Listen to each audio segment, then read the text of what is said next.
English writing skill BD চ্যানেলে অষ্টম শ্রেণীর আমাদের আজকের 8.3.5, 8.3.6, 8.3.7, 8.3.8 এবং 8.4.1 এর উত্তর নিয়ে আমরা আজকে ক্লাসটি সাজিয়েছি।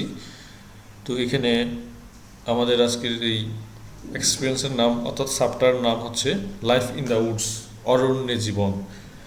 আচ্ছা, আমরা পড়ায় চলে যাচ্ছি। প্রথমে আছে 8.3.5, এখানে কি করতে বলেছে, read the note below and identify metaphors used in the poem in pairs or groups.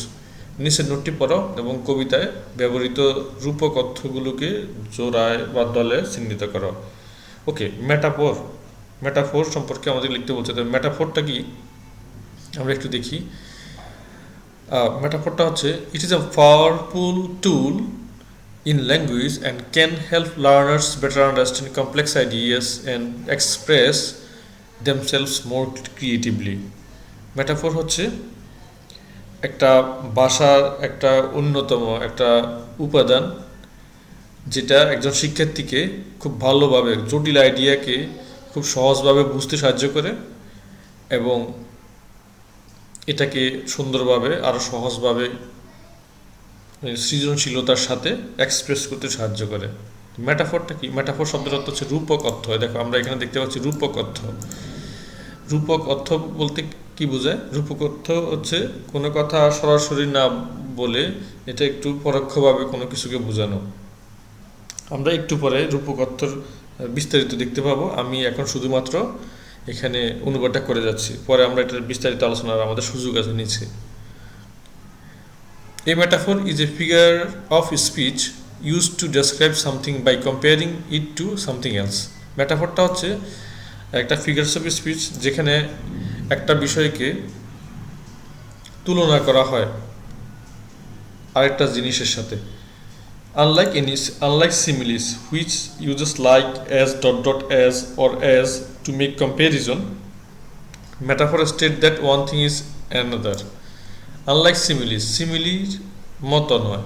সিমিলিতে হয় কি, সরাসরি লাইক মানে মতো কথাটা উল্লেখ থাকে, like as, dot dot as অথবা শুধু অ্যাজ থাকে কি করতে, তুলনা প্রকাশ করতে। কিন্তু মেটাফরে একটার সাথে আরেকটা জিনিসের এরকম তুলনা দেওয়া হয়, কিন্তু এখানে কোনো মতো শব্দটা সরাসরি উল্লেখ থাকে না।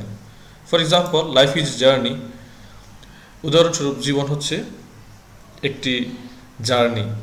জার্নি কথাটাকে আমরা যদি বলি যাত্রা বলতে পারি। জীবন হচ্ছে একটা যাত্রা। Is a metaphor that compares life to a journey. যেখানে জীবনকে একটা মানুষের কোথাও যাচ্ছে, সে ঢাকা থেকে চট্টগ্রাম যাত্রা করেছে অথবা বাংলাদেশ থেকে সে ইউরোপ যাত্রা করেছে। তো এই যাত্রাটাই হচ্ছে তোমার এখানে এটার মেটাফোর অর্থে বসা। অনুবাদটা দেয়া আছে এখানে, তুমি আমার অনুবাদটা সহজে বুঝতে না পারলে এখানে বাংলা করে একসাথে দেয়া আছে, তোমাকে এই অংশটুকু পড়লে তুমি বুঝতে পারবে। In metaphor we compare the two things that may have anything in common. রূপক হিসেবে আমরা যে দুইটা জিনিসের মধ্যে তুলনা করি, সেখানে দুইটা জিনিসের মধ্যে পারস্পরিক কোনো মিল নাও থাকতে পারে। ইন আদার ওয়ার্ডস, অন্য শব্দ যদি বলি, the metaphor can help create a more vivid and meaningful image in reader's mind by comparing two things that are not usually associated with each other. অন্য কথায়, রূপক জিনিসটা সাধারণত একটা আরেকটার সাথে কানেক্টেড না, কিন্তু এর মধ্যে তুলনা করা হয় কেন? পাঠকের মনে আরও প্রাণবন্ত এবং অর্থপূর্ণ চিত্র তুলে ধরার জন্য। This comparison can help to convey complex ideas in a simple and interesting way. এতে করে হয় কি, জটিল ধারণাগুলোকে সহজ ভাষায়, সহজ উপায়ে, আকর্ষণীয় উপায়ে প্রকাশ করতে সাহায্য করে। ফর এক্সাম্পল, উদাহরণস্বরূপ, the classroom was a zoo is a metaphor that compares a classroom to a zoo. এখানে উদাহরণস্বরূপ হচ্ছে একটা শ্রেণী কক্ষটি ছিল চিড়িয়াখানা। অর্থাৎ চিড়িয়াখানায় হয় কি, ধরো চিড়িয়াখানায় যে বানর থাকে, তারপরে হাতি থাকে, জিরাফ থাকে, তারপর এরকম অনেক প্রাণী থাকে, যেগুলো এক এক প্রাণী চিড়িয়াখানায় গেলে দেখা গেছে এক এক রকমের অদ্ভুত রকম শব্দ করে। অনেকগুলো ক্লাস আছে যে ক্লাসগুলোতে গেলে এরকম চিড়িয়াখানা মনে হয়। তোমার বইতেও ঠিক এই উদাহরণটা দিয়েছে, ক্লাসে রুমে গেলে মনে হচ্ছে চিড়িয়াখানার মধ্যে এসে ঢুকলাম। এই কোনো ডিসিপ্লিন নাই, কোনো মানে ম্যানার্স নাই, আদব কায়দা কিচ্ছু নাই, এই ধরনের ক্লাসে গেলে মনে হয় যে এটা সিরিয়াখানার মধ্যে ঢুকলাম। ঠিক তোমার পাঠ্য বইতে এই উদাহরণটা দেওয়া আছে, দেখো। তো here readers understand that the classroom was A chaotic and noisy. এখানে যে পাঠককে কী ধারণাটা দেওয়া হচ্ছে, শ্রেণীকক্ষটা একদম বিশৃঙ্খলা এবং কোলাহল, মানে অনেক হইচইপূর্ণ ছিল। He has a heart of stone, তার মনটা ছিল একদম পাথরের মতো। This metaphor compare someone's emotional state to an inanimate object. Inanimate object মানে যার কোনো প্রাণ নেই, অর্থাৎ পাথর একটা বস্তু, শক্ত বস্তু। তো এখানে হয় কি, দিস ম্যাটাফর কম্পেয়ার সামওয়ানস, এখানে এই ম্যাটাফরটাকে কেন, কারো একজন মানুষের আবেগিক যে অবস্থাটা সেটাকে বর্ণনা করার জন্য। It suggest that they are unfeeling or cold hearted. It suggest, এটি দেখা যাচ্ছে, এটি বোঝায় কি, বোঝায় এখানে দে আর আনফিলিং, এই যে এগুলো অনুভূতিহীন এবং একেবারে কোনো নিরস, নির্জীব, উদাসীন টাইপের। আচ্ছা, she was a ray of sunshine on a cloudy day. সে ছিল মেঘলা দিনে সূর্যালোকের রশ্মির মতো আর কি বোঝাচ্ছে এখানে। This metaphor compare someone's personality two A sunny day. একজন মানুষের ব্যক্তিত্বকে তুলনা করা হয়েছে রৌদ্রোজ্জ্বল দিনের সাথে। খেয়াল করে দেখো তো, এখানে বলা হয়নি, সরাসরি বলা হয়নি যে সে ছিল মানে মেঘলা দিনে মানে সূর্যোদয়ের, সূর্যালোকের রশ্মির মতো, সেটা সরাসরি বলা হয়নি, কিন্তু বলা এখানে একটা ঘুরিয়ে একটি পরোক্ষভাবে একটা তুলনা করা হয়েছে। এখানে কিন্তু মতো, লাইক শব্দটা উল্লেখ নেই। ইট সাজেস্ট দ্যাট, এটি দেখাচ্ছে যে they bring joy and happiness to others, অর্থাৎ কারো জন্য সে অনেক আনন্দ এবং সুখ বয়ে আনে, মানে তার উপস্থিতি, একজন মানুষের উপস্থিতিটা। Again, life is a roller coaster. জীবন হচ্ছে একটা রোলার কোস্টার। রোলার কোস্টার কেমন? সবাই রোলার কোস্টার, যদি অনেক মানুষ দেখছো যে রোলার কোস্টার এঁকি বেঁকি উপরে নিচে একদম পেঁচায়, মানে ওখানে রোলার কোস্টারে চড়া মানে হচ্ছে একদম মানে কিছুক্ষণ ভয় লাগে, আর কিছুক্ষণ একটা অ্যাডভেঞ্চারের মতো মনে হয়। জীবনটা এরকম উত্থান পতন, এরকম ভয় আনন্দ সব কিছু আছে আর কি। জীবনটা একটা রোলার কোস্টারের মতো। এখানে মতো কথাটা বলা হয়নি, জাস্ট বলা হয়েছে জীবন হচ্ছে রোলার কোস্টার। আচ্ছা, রোলার কোস্টারের মতোই, মানে উত্থান পতনকে বোঝানোর জন্য রোলার কোস্টার এই মেটাফরটা এখানে দেওয়া হয়েছে। This metaphor compares life to A roller coaster ride. এখানে এই মেটাফরটাকে জীবনকে রোলার কোস্টার রোলার কোস্টার রাইডের সাথে তুলনা করা হয়েছে। ইট suggest that it has ups and downs and can be both exciting and scary. এখানে বোঝানো হচ্ছে যে এটা খুব উত্তেজনাপূর্ণ হতে পারে, আবার খুব ভীতিকর হতে পারে। জীবনটা হচ্ছে এরকমই। তার মানে আমরা দেখলাম এখানে মেঘলা দিনের একজন মানুষের উপস্থিতিটা মনে হচ্ছে বৃষ্টির দিনে সূর্যের আলোর মতো, অথবা জীবন একটা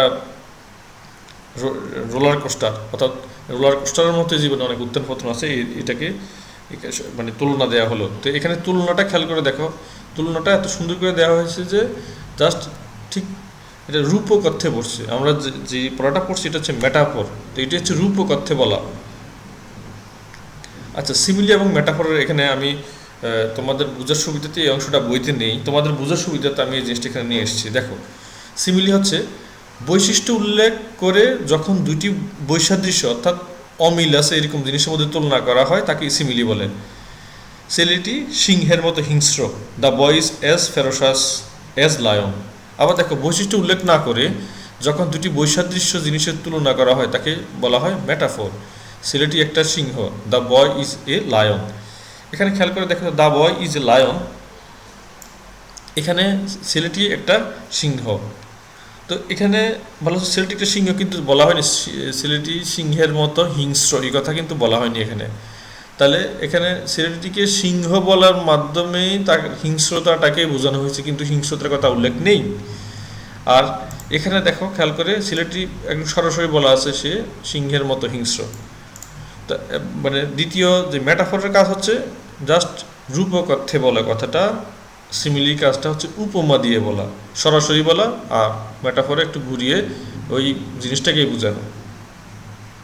প্রথম বাক্যে ছেলেটাকে সিংহের সাথে তুলনা করা হয়েছে, যেখানে সিংহের স্বাভাবিক বৈশিষ্ট্য হিংস্রতাও উল্লেখ আছে, অর্থাৎ ছেলেটা ও সিংহের মধ্যে একটা মিল আছে, আর সেই মিলটি হলো এরা উভয় হিংস্র।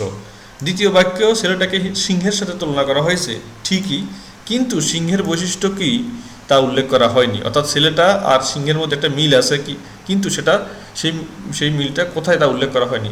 এটাই হচ্ছে, দেখো যে বৈশিষ্ট্য উল্লেখ করা হয়েছে, বৈশিষ্ট্য উল্লেখ করলে সিমিলি, বৈশিষ্ট্যটা সরাসরি উল্লেখ না থাকলে এটা মেটাফর। আচ্ছা, মত অর্থ প্রকাশ করতে লাইক বা অ্যাজ থাকলে সেটা সিমিলি হবে। সিমিলিতে আমরা লাইক পাবো, অ্যাজ পাবো, অ্যাজ ডট ডট অ্যাজ পাবো। মত অর্থ প্রকাশ করতে সেন্টেন্সে লাইক অ্যাজ না থাকলে মেটাফর বলে ধরে নিতে হবে। জাস্ট মত কথাটা সরাসরি উল্লেখ থাকে না, তখন এটাকে ধরে নিতে হবে এটা metaphor. The baby is as innocent or cute as flower. শিশুটি ফুলের মতো নিষ্পাপ অথবা মিষ্টি যদি বলি, তো খেয়াল করে দেখো, দ্য বেবি ইজ ফ্লাওয়ার, শিশুটি একটি ফুল। এখানে ফুলের মতো বলা হয়নি, কিন্তু দেখো ফুলটা যেরকম নিষ্পাপ, বাচ্চাটাও এরকম নিষ্পাপ, একদম মানে মিষ্টি বলা যায় বাচ্চাটা। তো খেয়াল করে দেখো, এখানে কিন্তু আমরা একবারও বলিনি ফুলের মতো নিষ্পাপ, কিন্তু এখানে এই উপমাটা একটু পরোক্ষভাবে দেওয়া আছে, কিন্তু সিমিলিতে সরাসরি বলা আছে the baby is as innocent as cute. ঠিক আছে, অথবা দ্য বেবি ইজ ইনোসেন্ট আর কিউট লাইক ফ্লাওয়ার। আমি আশা করি তুমি আমার কথাটা বুঝতে পেরেছো। আচ্ছা, 8.3.6 read the poem in groups and identify metaphors used in the poem, then the first one is given for you. যে কবিতাটা, আমরা কোন কবিতাটা, ওই যে shall compare thee to a summer's day, William শেক্সপিয়ারের যে কবিতাটা, সেটা আবার পড়তে বলেছে, বলে আমাদেরকে বলছে এখানে কি কি মেটাফর আছে সেটা বের করতে। ওকে, প্রথমটা করে দেওয়া আছে বইতে। তো আমরা দেখি, প্রথমে কবিতার লাইন দেওয়া আছে, এরপরে কিসের সাথে বা কার সাথে তুলনা করা আছে সেটা দেওয়া আছে, এরপরে মেটাফর, কোন মেটাফরটা ইউজ করা আছে সেটা দেওয়া আছে, এরপরে রিজন, কী কারণে ব্যবহার করা আছে সেটাও বলা আছে। আমরা এখন দেখি তো, shall I compare thee to a summer's day, যে আমি কি তোমাকে একটি গ্রীষ্মের দিনের সাথে তুলনা করব। তো এখানে কার তুলনা দেওয়া হয়েছে, এটাকে তুলনা দেওয়া হয়েছে দি। দি মানে হচ্ছে তুমি, তুমি মানে তাকে, তোমাকে তুলনা করা হয়েছে। তো মেটাফরটা কি, মেটাফর হচ্ছে সামার্স ডে, গ্রীষ্মের দিন, গ্রীষ্মের দিনের সাথে তুলনা করা হয়েছে। ওকে, তাহলে তুমি হচ্ছে গ্রীষ্মের দিনের মতো, মতো কথাটা বলা হয়নি, তুমি গ্রীষ্মের দিন, তাই এটা মেটাফর। এখানে সামার্স ডেটা হচ্ছে গ্রীষ্মের দিন।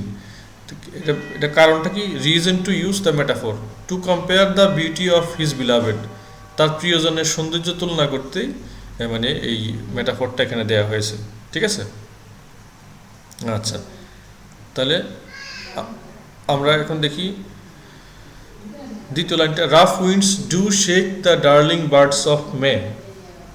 তো এই কথাটা আছে, rough winds do shake the darling birds of May, মে মাসে যে ফুলের কুড়িগুলো আছে সেগুলোকে একদম প্রচণ্ড বাতাসে সেগুলোকে খুব নাড়াচ্ছে, এটা বোঝাতে। তো এটা কার তুলনা করা হয়েছে, সামার সিজনকে, সামার সিজনকে তুলনা করা হয়েছে কার সাথে তুলনা করা হয়েছে, ডার্লিং বার্ডের সাথে, প্রিয় পাখির সাথে। প্রিয় পাখি, তাহলে সামার সিজনটা হচ্ছে প্রিয় পাখি, গ্রীষ্মকালটা হচ্ছে প্রিয় পাখি, তাই তো। তো এখানে কেন দেওয়া হলো এই তুলনাটা, এই উপমাটা, to indicate the beginning and freshness of summer season, গ্রীষ্মের মৌসুমের সূচনা এবং সতেজতাকে নির্দেশ করতে এটা বলা হচ্ছে, গ্রীষ্মকালটা যেন প্রিয় পাখি। আচ্ছা, এবার আসো, and summer's lease hath all too short a date, এছাড়া গ্রীষ্মের স্থায়িত্ব বড়ই যে কম। তো এখানে গ্রীষ্মের সামার সিজনটা কার সাথে উপমা দেওয়া হয়েছে, মানে লিজ, সামার সিজন হচ্ছে লিজের মতো, লিজ মানে ইজারা, আমরা বলছিলাম বা বন্ধক দেয়া কোনো জিনিস, মানুষ অল্প কিছুদিনের জন্য বন্ধক দেয়। ধরো তোমার কাছে একটা জমি আছে, তোমার এখন হাতে অনেক টাকা দরকার, এই জমিটা যদি তুমি 1 বছরের জন্য বন্ধক দাও, একজন মানুষের কাছ থেকে তুমি মনে করো 10 লাখ টাকা নিতে পারো।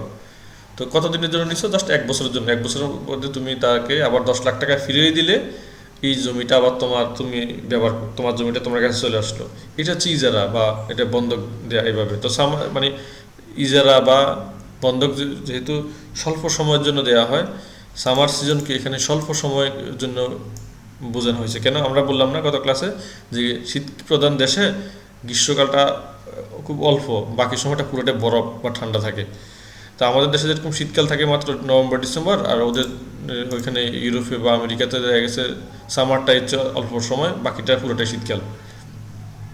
আচ্ছা, তো এখানে কি কারণে এখানে তোমার এই মেটাফরটা দেওয়া হলো two suggest the short duration of summer season, গ্রীষ্মের মৌসুমের সংক্ষিপ্ত সময়কালের বর্ণনা দিতে, ঠিক আছে, বর্ণনা, সরি, বর্ণনা দিতে, ঠিক আছে, ওকে। আচ্ছা, something sometimes too hot the eye of heaven shines, কখনো স্বর্গের আখি বাড়ায় তাপের প্রখরতা। এখানে দ্য সান, সূর্যকে তুলনা করা হচ্ছে কার সাথে? সূর্যের মেটাফর দেওয়া হচ্ছে কার সাথে? দ্য আই অফ হেভেন, স্বর্গের আখির সাথে, স্বর্গের চোখের সাথে। সূর্য হচ্ছে সূর্য হচ্ছে স্বর্গের আখি, স্বর্গের চোখ। কেন দেওয়া হয়েছে তুলনাটা? To suggest to suggest the importance of vitality of the sun, সূর্যের শক্তি বা জীবনের শক্তি সম্পর্কে বর্ণনা দেওয়ার উদ্দেশ্যেই তোমার এখানে এই মানে সূর্যকে স্বর্গের আখি বলা হয়েছে, সূর্যের গুরুত্ব, তার স্ট্রেংথ, শক্তিটা। And often is his gold complexion ডিম, আবার কখনো বা তার সোনালি দীপ্তি হয় যে ম্লান। এখানে কার সোনালি দীপ্তির কথা বলা হয়েছে? কার মানে কার সাথে তুলনা দেওয়া হয়েছে? দ্য লাইট অফ সান, সূর্যের আলোর সাথে কার মেটাফর আনা হয়েছে এখানে? গোল্ড কমপ্লেকশন, সোনালি রঙের সাথে। কমপ্লেকশন মানে রং, যে সোনালি রঙের যে তুলনা, মানে সূর্যের আলোটা হচ্ছে সোনালি রং। তো এটা কেন বলা হয়েছে এখানে, কি কারণে মেটাফর ব্যবহার করা হয়েছে? To mean the brightness of the sun, এর অর্থ সূর্যের উজ্জ্বলতা, সূর্যের উজ্জ্বলতা মানে বোঝাতে দেওয়া হয়েছে, ঠিক আছে, সূর্যের উজ্জ্বলতা বোঝাতে, ওকে, বোঝাতে। আচ্ছা, ঠিক আছে। 8.3.7 আসো, read the poem in pairs and again, কবিতাটা আবার পড়তে বলছে আমাদেরকে সবাইকে। Then read the following questions and answer them, তারপর নিচের যে প্রশ্নগুলো আছে সেগুলো পরে উত্তর করতে বলছে। What is the sun compare to in the poem, কবিতায় সূর্যের সাথে কিসের তুলনা করা হয়েছে? The sun is compare to the eye of haven, এখানে সূর্যের সাথে তুলনা করা হয়েছে কবিতায় দ্য আই অফ হেভেন, স্বর্গের চোখের সাথে, সূর্যকে স্বর্গের চোখের সাথে তুলনা করা হয়েছে। আচ্ছা, why is the person being described different from other beautiful things according to the speaker, বক্তার মতে কেন ব্যক্তিকে অন্যান্য সুন্দর জিনিসের থেকে আলাদা করে বর্ণনা করা হচ্ছে? মানে এখানে যে ব্যক্তিটা আছে, কবির প্রিয়জন, যে তাকে কেন আলাদা করে বর্ণনা করা হচ্ছে অন্যদের থেকে? অ্যাকর্ডিং টু দ্য স্পিকার, কবির মতে বা বক্তার মতে, the person being described is different from other beautiful things because other beautiful things decline with the passage of time but the person's eternal beauty will not fade. অর্থাৎ যে বক্তার কথা বলা হয়েছে, যে ব্যক্তির কথা বলা হয়েছে, অন্যান্য জিনিসের যে সৌন্দর্য আছে সেটা একটা সময়ের ব্যবধানে সেগুলো হ্রাস পাবে বা চলে যাবে, কিন্তু মানুষের চিরন্তন সৌন্দর্য কখনো আসলে ম্লান হয় না। প্রিয়জনের সৌন্দর্য বয়স্ক হয়ে গেল, মানে বুড়ো হয়ে গেল, প্রিয়জনের সৌন্দর্য দূরে চলে গেল, একদম চোখের মধ্যে লেগে থাকে। What are the মেটাফর্স that Shakespeare uses to describe the beauty of a person in Sonnet 18? Sonnet 18 এর একজন ব্যক্তির সৌন্দর্য বর্ণনা করতে শেক্সপিয়ার কোন রূপকগুলি ব্যবহার করেছেন? ওকে, এর উত্তরটা হচ্ছে in Sonnet 18 the metaphors that Shakespeare uses to describe the beauty of person are summer's day, darling bird of May, summer's summer's leaves, ওকে, আচ্ছা সরি, এখানে আমরা যদি বলি একটু লেখাটা ভেঙে গেছে, সামার্স ডে হতো, summer's day, sorry, summer's day.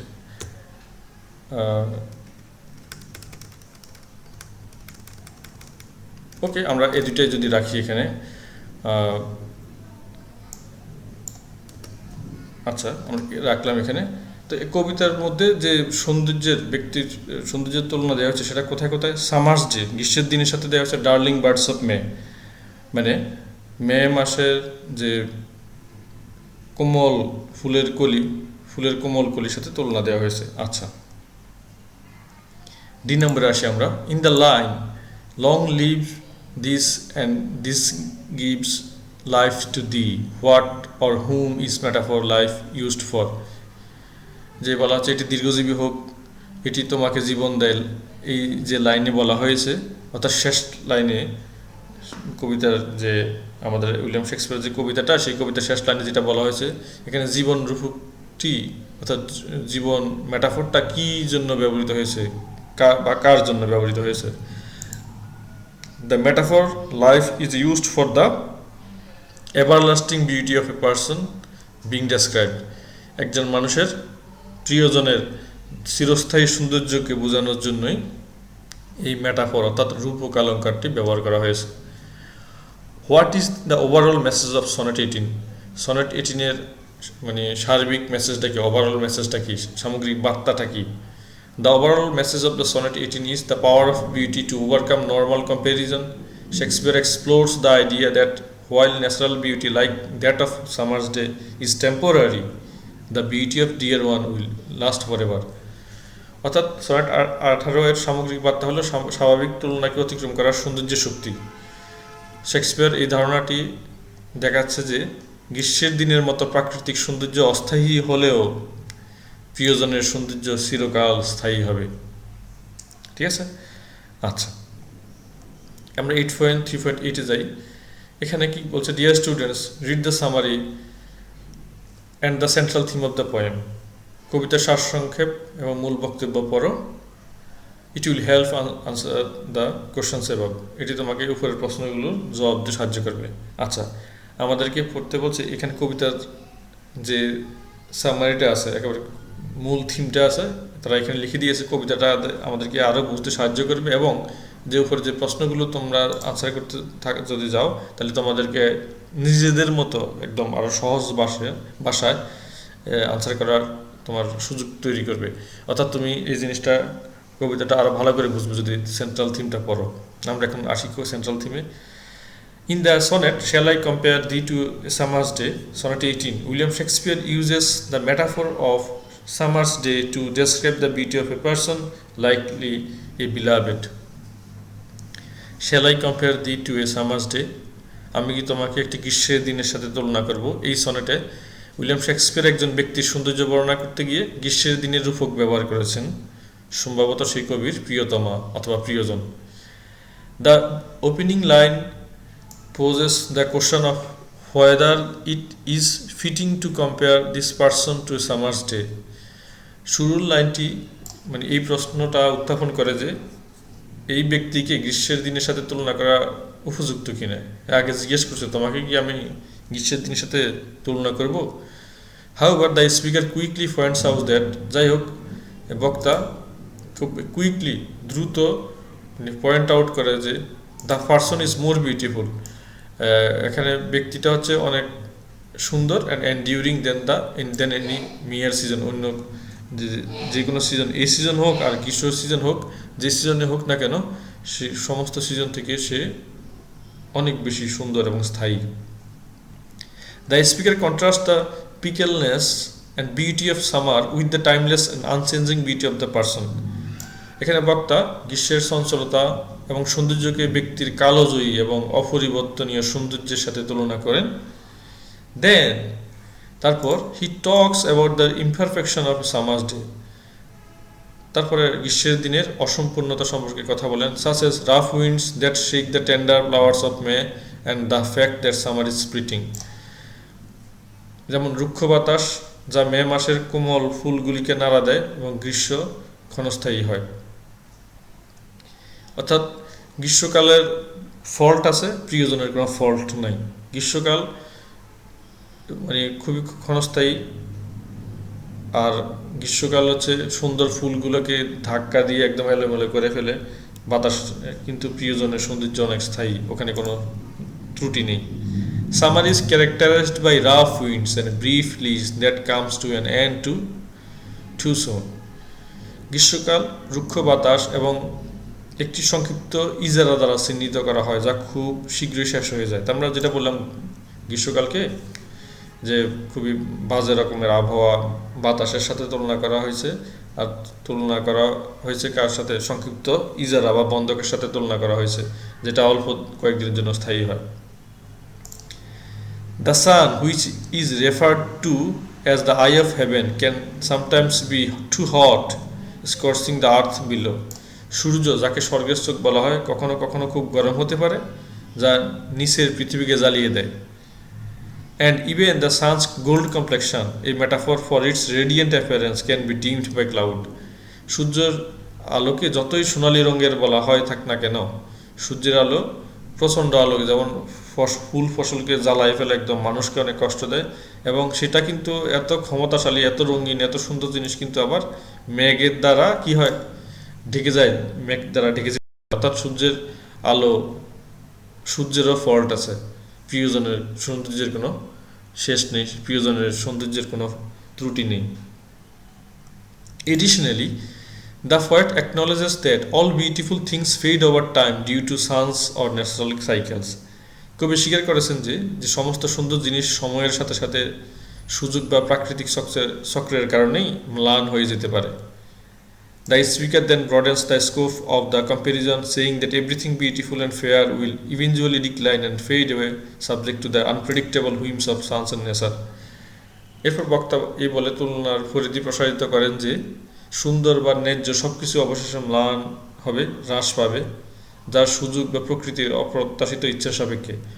অর্থাৎ যে কোনো সুন্দর জিনিসই একসময় চলে যাবে, মানে সেটা দীর্ঘদিন টিকে না, কিন্তু প্রিয়জন দীর্ঘদিন মানে স্থায়ী হতে পারে। ওকে, এখানে এই ম্যাটাফরটাকে আসলে ঘুরিয়ে ফিরিয়ে বলা হয়েছে বারবার। However, the person being described here is different. Hence, he declares that his friend's beauty will never fade, nor will they be claimed by death. যে এখানে যে বর্ণিত যে প্রিয়তমা ব্যক্তিটি আসলে ভিন্ন। এখানে কবি বলছেন যে তার বন্ধুর সৌন্দর্য কখনোই ম্লান হবে না, মৃত্যু তাদের সেটাকে দাবি করতে পারবে না, মৃত্যুও সেই সৌন্দর্যটাকে কেড়ে নিতে পারবে না। Instead, the person's eternal summer will live on and be preserved in the poem's eternal lines. এবং এর পরিবর্তে ব্যক্তির চিরন্তন গ্রীষ্ম বেঁচে থাকবে এবং কবিতার চিরন্তন লাইনে সংরক্ষিত থাকবে। যতদিন কবিতা আছে ততদিন কবিতার লাইনে কবির প্রিয়জনের সৌন্দর্য বর্ণিত থাকবে। 1000 বছর পরেও মানুষ যখন পড়বে তখন কবিতার প্রিয়জন সম্পর্কে, সৌন্দর্য সম্পর্কে কী বলেছে সেটা মানুষ জানতে পারবে। ওকে, the final two lines say that as long as people can read and appreciate the poem, the person's beauty will continue to live on. শেষ দুটি লাইনে বলে যে যতক্ষণ মানুষ তার কবিতাটি পড়তে প্রশংসা করতে পারবে ততক্ষণ সেই প্রিয় ব্যক্তির সৌন্দর্য বেঁচে থাকবে। The use of the word this in the final line refers not just to the poem but to the idea of the immortalizing the person's beauty in art. শেষ লাইনে এই অর্থাৎ দিস শব্দের ব্যবহার কেবল কবিতাকে বোঝায় না, বরং শিল্পে প্রিয় ব্যক্তির সৌন্দর্যকে অমর করার ধারণাকে বোঝাচ্ছে। Thus, the poem itself becomes a metaphor for the poet's love and admiration for the person and eternal tribute to his friend's beauty. এইভাবে কবিতাটি নিজের প্রিয় ব্যক্তির প্রতি ভালোবাসা এবং প্রশংসার একটা মেটাফর বা রূপক অর্থে বলা হয়েছে। বন্ধুর সৌন্দর্যের প্রতি চিরন্তন শ্রদ্ধাঞ্জলি প্রকাশের জন্য এখানে এভাবে বলা হয়েছে। ঠিক আছে, আশা করি বুঝতে পেরেছ। 8.4.1 আসো। Now read the text given below and in pair or groups identify the metaphors to what or whom they are compared and the purpose of the comparison.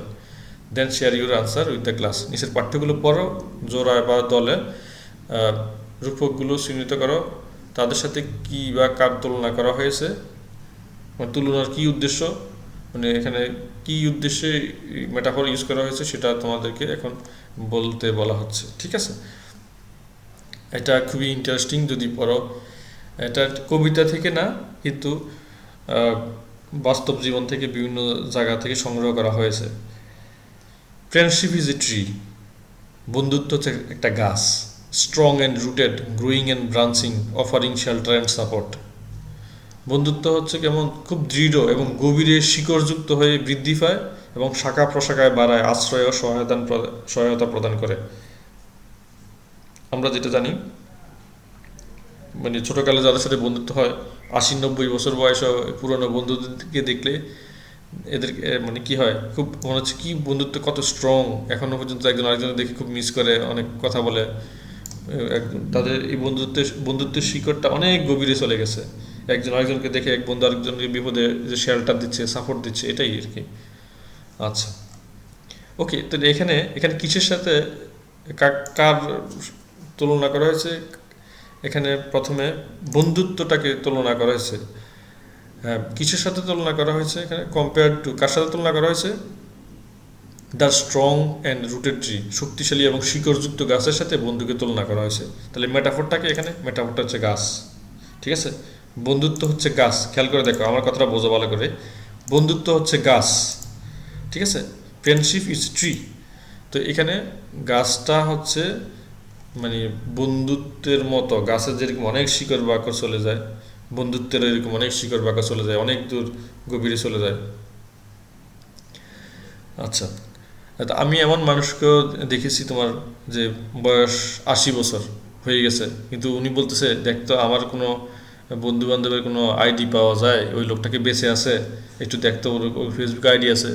আমাকে বলতেছিল যে যে ওনার কোনো বন্ধু বান্ধব ফেসবুক আছে কিনা। উনি ইভেনচুয়ালি দুজনকে পেয়েও যায় অবশ্য, যে প্রায় 80 বছর আগের বন্ধু এখন অনলাইনের বা ফেসবুকের কবলে মানে কারণে তারা বন্ধুকে ফিরে ফিরে পেয়েছে। ওনার 7-8 জন বন্ধুর মধ্যে 2 জন বেঁচে আছে, তো ওনাদেরকে ফেসবুকের মাধ্যমে পেয়েছে। তো এটা হচ্ছে যে কীভাবে বন্ধুত্বটা দেখো অনেক স্ট্রং এবং গাছের শিকড়ের মতো ছড়াই গেছে, এখনও ভুলতে পারেনি বন্ধুদেরকে। আচ্ছা, তো এখানে কেন কেন এখানে মেটাফোরটা করা হয়েছে দেখো তো। Friendship is like a tree, is ever growing and becomes a refers to each other being stronger and flourishing day by day. একটা গাছের মতো বন্ধুত্ব ক্রমাগত বৃদ্ধি পায় এবং একে একে একে দিনে দিনে শক্তিশালী ও সমৃদ্ধ করার জন্য একটি নিরাপদ আশ্রয় হয়ে ওঠে। টেক্সট টুতে কী বলছে দেখো তো। Wisdom is a compass guiding us on our journey through stormy seas and rocky terrain towards our true north. দেখো, বন্ধুত্বটাকে বলা হচ্ছে কম্পাসের সাথে। কম্পাস চিনো তুমি? ধরো এখন তো মোবাইলে কিন্তু কম্পাস আছে, যে কম্পাস হচ্ছে উত্তর এবং দক্ষিণ দিক নির্দেশ করে, তাই না? তুমি একটা তুমি কোথাও গেছো, এখন কোন দিক উত্তর কোন দিক দক্ষিণ বুঝতে পারছো না, মোবাইলে যদি কম্পাসটা তুমি দেখো তাহলে বুঝতে পারবে তুমি তুমি এক্স্যাক্টলি কোন জায়গায় দাঁড়িয়ে আছো। তো মানে মোবাইলের মধ্যে এখন আছে কিবলা কম্পাস, আছে কিবলা কম্পাস, মানে কি অপরিচিত জায়গায় গেছো, পশ্চিম কোন দিকে বুঝতে পারছো না নামাজ পড়ার জন্য, তো কিবলা কম্পাস দিলে। এটা বিশেষ করে ইউরোপে বা আমেরিকাতে অনেক বড় দেশ, এখানে তো অতটা আজান হয় না, তো মানুষ নামাজ সময় আছে, নামাজ পড়বে কীভাবে? তো কেবলা কম্পাস দেখে, এখানে আসলে কেবলার ডিরেকশনটা কোথায়, এইভাবে। তো বলা হচ্ছে কি, জ্ঞানটা হচ্ছে কম্পাসের মতো। কম্পাস যেরকম উত্তর দক্ষিণ নির্দেশ করে, জ্ঞানটা এরকম কি নির্দেশ করে? Guiding us on our journey, আমাদের যাত্রা পথে আমাদেরকে গাইড করে। থ্রু স্টর্মি সি, একেবারে ঝড়ো সমুদ্রে এবং পাথুরে পাহাড়ের অঞ্চলে, টুয়ার্ডস আওয়ার ট্রু নর্থ, মানে আমাদের সত্যিকারের উত্তর দিকটাকেই দেখাচ্ছে। তো জ্ঞানটাও হচ্ছে, খেয়াল করে দেখো, জ্ঞান মানে ওই যে মুরব্বীরা যখন কথা বলে না, অভিজ্ঞতা থেকে কথা বলে, তো কেমন অভিজ্ঞতা থেকে কথা বলে? ওনাদের কথা শুনলে, ওনাদের থেকে 1 মিনিট কথা বললে 3-4টা বুদ্ধি দিয়ে ফেলবে। তো এটাই হচ্ছে যে জ্ঞানটা হচ্ছে কম্পাস থেকে যেরকম তুমি উত্তর দক্ষিণ নির্দেশ পাচ্ছ অপরিচিত জায়গায়, ঠিক তেমনি একজন জ্ঞানী মানুষের সাথে, বয়স্ক একজন মানুষের সাথে কথা বললে বিভিন্ন পরিস্থিতি সম্পর্কে তোমার ধারণা দিতে পারবে, বুদ্ধি দিতে পারে, তারাও কম্পাসের মতো আর কি। ওকে, এখানে উইজডম, এই উইজডমটাকে কিসের সাথে তুলনা করা হয়েছে? A compass the guides on our journey, একটা কম্পাস যা আমাদের যাত্রায় পথ দেখায়। ওকে, তার মানে বলছে উইজডম ইজ এ কম্পাস, ঠিক আছে? কেন বলা হয়েছে এটাকে? Wisdom guides us like a compass all through the ups and downs of our life towards the truth. অনেকে বলে না যে মানে পুরাঞ্চাল ভাতে পারে বলে, একটা পুরাঞ্চাল অর্থাৎ পুরানা মানুষের সাথে কথা বললে অনেক বুদ্ধিদীপ্ত জ্ঞানের কথা পাওয়া যায়। তো এটাকে অনেকটা পুরাঞ্চাল ভাতে পারে বলা, তো শুধুমাত্র ভাতের কথা বলা হয়নি এখানে, যে পুরানা জিনিসের অনেক কদর, পুরানা জিনিসের অনেক গুরুত্ব আছে, এটা বোঝাচ্ছে আর কি। পুরানা মানুষের থেকে অনেক জ্ঞানের কথা পাওয়া যায়। প্রজ্ঞা আমাদের জীবনের উত্থান পতনের মধ্যে দিয়ে সত্যের দিকে একটি কম্পাসের মতো পথ দেখায়।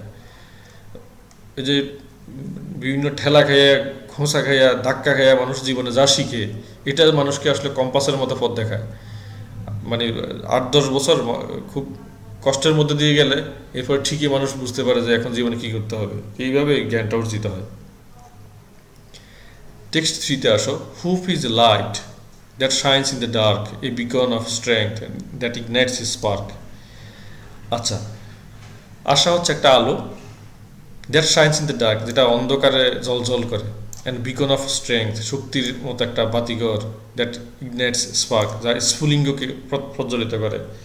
যখন হতাশায় ডুবে যায় তখন একটু আশাবাদও যদি মনের মধ্যে জেগে থাকে, ওটাই আলোর মতো পথ দেখায়, না আমার সব ধ্বংস হয়ে যায়নি, আমি আবার ফিরে পাবো সব কিছু, আমাকে দ্বারা হবে। তো এইটা, এই বিশ্বাসটা থাকাই হচ্ছে যে মানে আশাই হচ্ছে আলো, আশাই হচ্ছে আলো। মানে আশা করে থাকা, এটাই হচ্ছে মানে বেঁচে থাকার একটা বড় অবলম্বন। যার আশা নেই তার বেঁচে থাকাটা অনেক নিরস। আর আশা করতে হবে, সৃষ্টিকর্তা আছে, তিনি দেখবেন সব কিছু। ওকে, এখানে হোপটাকে কিসের সাথে তুলনা করা হয়েছে? এ শাইনিং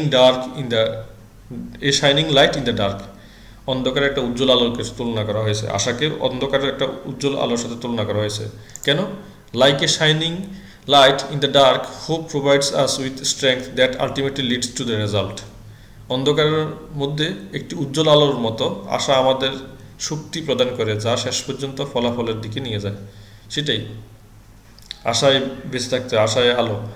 হ্যাঁ, মানে একটা সময় আশা করে সামনে গিয়ে গেলে এটা ভালো একটা ফল পাওয়া যায়। টেক্সট 4-এ আসো। লাইফ ইজ এ রিভার, জীবন হচ্ছে একটা নদীর মতো, রাশিং অ্যান্ড ফ্লোয়িং, ছুটে চলছে আর প্রবাহিত হচ্ছে, থ্রু টুইস্ট অ্যান্ড টার্ন, অনেক পেঁচিয়ে, নদী যেরকম পেঁচে পেঁচে চলে এবং এঁকে বেঁকে যায়, উইথ আননোন ডেস্টিনেশন, মানে অজানা গন্তব্যের দিকে বয়ে যায়। জীবনটা এরকমই। অনেক, কোনো কারো জীবন একদম কি সহজ সরল আছে? খুব কম মানুষ আছে যাদের জীবন, যে আমরা অনেক বিত্তশালী বা যারা ধনী পরিবারের মানুষ, তাদের হয়তো জীবনটা খুব সহজ সরল দেখি, কিন্তু এই সহজ সরলতার একদিনে ধনী হয়ে যায়নি, এটার মধ্যে অনেক কঠিন কঠোরতা আছে। জীবনটা হয়তো তাদের জন্য একটা সময় গিয়ে তাদেরকে অনেক আরাম দিচ্ছে আর কি, কিন্তু বাকি সবার জন্য জীবন অনেক কষ্টের, অনেক এঁকে বেঁকে যাচ্ছে, প্রবাহিত নদীর মতো। আচ্ছা, তো এখানে কাকে তুলনা করেছে? জীবনকে তুলনা করা হয়েছে কার সাথে? এই রাশিং অ্যান্ড ফ্লোয়িং রিভার, একটা দ্রুতগামী এবং প্রবাহিত নদীর সাথে। কেন দেওয়া হয়েছে? Life is rushing and flowing like a river towards an unknown destination with significant different circumstances. অর্থাৎ বিভিন্ন পরিস্থিতিতে জীবন দ্রুত গতিতে প্রবাহিত হচ্ছে নদীর মতো। বিভিন্ন পরিস্থিতির সাথে তো আছেই, সুখ দুঃখ, কষ্ট, আনন্দ, বেদনা, সব কিছু নিয়ে জীবন কোনো না কোনোভাবে চলে যাচ্ছে। এই জন্য বলেছে জীবন হচ্ছে নদীর মতো। টেক্সট 5-এ আসো। Dreams are wings that takes us high above the clouds to a limitless sky. স্বপ্ন হচ্ছে পাখার মতো, যেটা আমাদেরকে খুব উপরে নিয়ে যায়, একদম অনেক উপরে নিয়ে যায়, অ্যান্ড অ্যাবাভ দ্য ক্লাউডস, ঠিক মেঘের উপরে নিয়ে যায়, টু এ লিমিটলেস স্কাই, একদম সীমাহীন আকাশের দিকে নিয়ে যায়। মানুষ তার স্বপ্নের সমান বড়।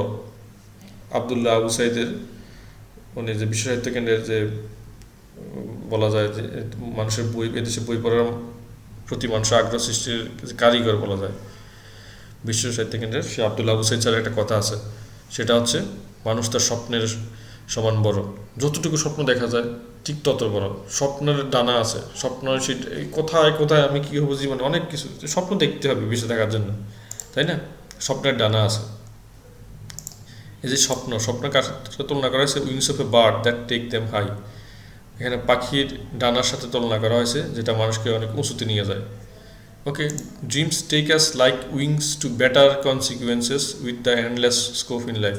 স্বপ্ন আমাদের জীবনের অন্তহীন সুযোগ সহ আরও ভালো পরিণতির দিকে নিয়ে যায়। টেক্সট 6-এ আসো। ফিয়ার ইজ এ শ্যাডো, ভয় হচ্ছে একটা ছায়া, লার্কিং অ্যান্ড লুমিং, লুকিয়ে থাকে এবং ঝুলন্ত, with the power to paralyse and hold us back, যেটা আমাদেরকে পক্ষাঘাতগ্রস্ত করার এবং আমাদের ধরে রাখার ক্ষমতা রাখে সেটা। অর্থাৎ স্বপ্ন চাই কি, মানে সরি, ভয় আমাদেরকে সবসময় ছায়ার মতোই লেগে আছে আমাদের সাথে। মানে কোনো একটা কাজ করতে যাচ্ছে, এটা ভয় পাচ্ছ যে কাজ করতে গেলে কি ঝামেলায় পড়ি নাকি, লাভ লস কি হয় না হয়। তো এরকম ভয়টা সবসময় ছায়ার মতো লেগে থাকে, এটাই বলা হচ্ছে আর কি। কেন? টু প্যারালাইজ, মানে আমাদেরকে একদম আটকে রাখার জন্য, প্যারালাইসিসের মতো একদম অবশ করে ফেলার জন্য, এবং হোল্ড আস ব্যাক, আমাদেরকে টেনে ধরার জন্য। আচ্ছা, তাহলে এখানে বয়ের সাথে তুলনা করা হয়েছে কার? বয়ের সাথে তুলনা করা হয়েছে লার্কিং অ্যান্ড লুমিং শ্যাডো, লুকিয়ে থাকা এবং ঝুলে থাকা ছায়ার সাথে। কেন করা হয়েছে এখানে? Like a shadow fear has the power two halt us from going ahead in making progress in life. ভয় ছায়ার মতো আমাদের জীবনে এগিয়ে যাওয়া এবং অগ্রগতি করা থেকে বিরত রাখার ক্ষমতা রাখে। প্রিয় শিক্ষার্থীরা, ক্লাসটা শেষ করলাম। এখন যদি কারো ভালো লাগে, চ্যানেলটা সাবস্ক্রাইব করার অনুরোধ থাকলো। আর যদি অলরেডি সাবস্ক্রাইব করে থাকো তাহলে অন্যদের সাথে শেয়ার করো। কারোর মতামত থাকলে কমেন্ট করে জানাতে পারো। ধন্যবাদ। খুদা হাফেজ। আসসালামু আলাইকুম।